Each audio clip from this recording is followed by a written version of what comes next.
এটা প্ৰপ'জেল আছিল যে লোক নিৰ্মাণ গৃহ বিভাগটোক আমি বাজেটত দ্বিখণ্ডিত কৰাৰ কথা কৈছিলোঁ।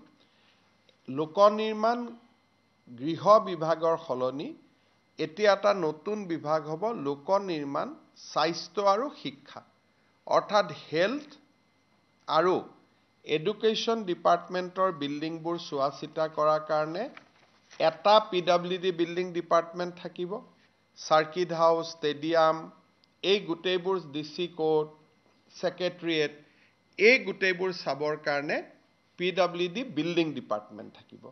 এটা লোক নিৰ্মাণ গৃহ বিভাগ হ'ব, এটা লোক নিৰ্মাণ অনলি শিক্ষা আৰু স্বাস্থ্য বিভাগ হ'ব। আজি আমি দুটা বিভাগ কৰাৰ কাৰণে সিদ্ধান্ত গ্ৰহণ কৰোঁ। ৰোডছটো যেনেকৈ আছে তেনেকৈ থাকিব।